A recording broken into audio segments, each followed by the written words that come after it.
Halo, nama saya Mario dari tim konten kreator Dapur Animasi. Pada kesempatan kali ini saya ingin melanjutkan droid modeling dari part 1 kemarin. Dari video kemarin, kita telah menyelesaikan badannya. Jadi sekarang kita hanya perlu melanjutkan memodel bagian dari detail yang terdapat pada tubuh droid tersebut dan menambahkan material kemudian di render. Kita mulai dengan bagian depannya untuk membuat frame dari muka droid ini. Saya menggunakan mesh dari sisi face yang terdapat pada bagian depan droid yang kemudian saya duplikat, yang setelah itu bisa saya bentuk dengan menggunakan bevel dan segala macamnya, seperti di extrude, kemudian di bevel, dan disesuaikan dengan referensi image-nya. Kemudian setelah itu saya pindah ke bagian samping untuk membuat power socket dan bagian sisi kanannya. Saya membuat power socket dan sisi kanan menggunakan basic mesh yang kemudian di extrude lalu di scaling untuk menyesuaikan bentuk yang terdapat di reference image-nya. Kemudian setelah selesai kita akan memposisikannya sesuai ukuran dan posisi pada tubuh droid yang terdapat di reference image. Kemudian kita membuat power socket yang berada di bagian depan droid yang terdapat di bawah. Untuk model kali ini kita membutuhkan add-on yang bernama Mesh Loop Tools. Kalian hanya perlu cari add-on ini yang merupakan bawaan dari Blender dan ketik Loop Tools di add-ons yang terdapat di Edit dan Preference. Kemudian centangkan checkbox untuk mengaktifkan add-on tersebut. Jadi untuk membuat power socket terdapat pada tampak depan droid ini, kita hanya perlu mengextrude dan kemudian menambahkan edge loop pada satu bagian yang ingin dikeluarkan lingkarannya. Select bagian yang diinginkan, kemudian kita tambahkan edge loop, lalu klik kanan dan select edge loop, kemudian circle. Jika bentuk lingkaran masih kasar, kalian bisa menambahkan lagi edge loop sampai kurang lebih mendapatkan bentuk yang diinginkan.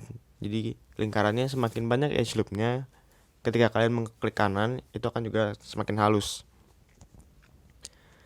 Kemudian kita akan pindah ke bagian mukanya yang terdapat beberapa benda-benda elektronik ini.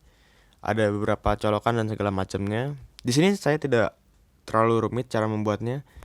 Saya menggunakan plain basic dari mesh, kemudian saya sesuaikan bentuknya, saya tambahkan edge loop yang saya cutting, kemudian saya extrude bagian yang dibutuhkan.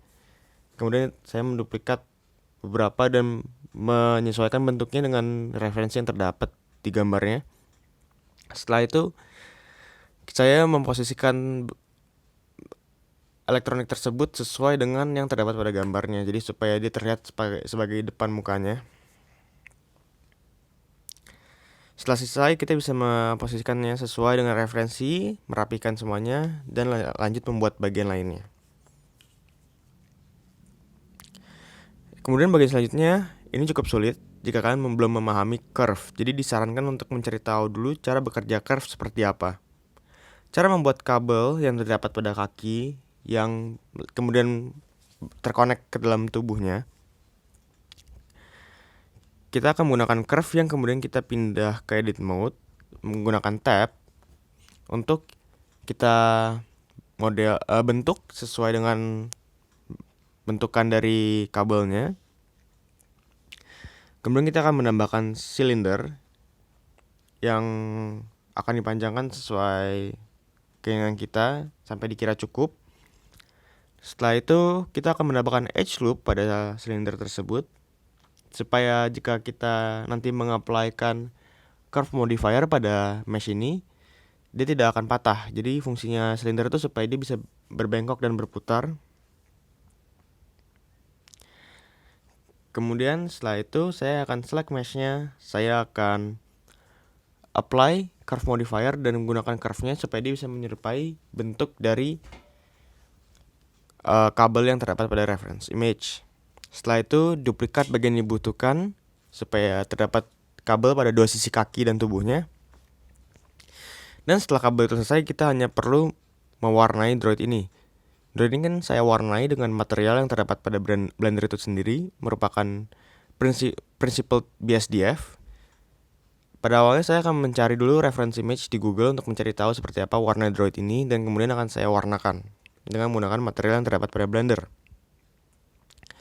Setelah itu selesai, kita akan menambahkan plane atau datar apapun yang diinginkan untuk menjadi foregroundnya, kasih warna jika dibutuhkan, dan kita akan menambahkan HDRI, High Dynamic Resolution Image, di World Properties. Jadi ini fungsinya akan menambahkan lighting ke dalam scene Blender ini tanpa kita harus menambahkan lighting bawaan, dan ini akan memberi cahaya keseluruhan pada scene model ini.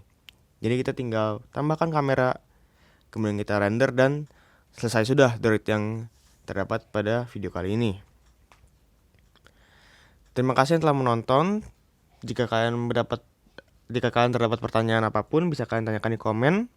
Dan jika kalian suka video ini, bisa kalian like. Terima kasih yang telah menonton video ini. Sampai jumpa.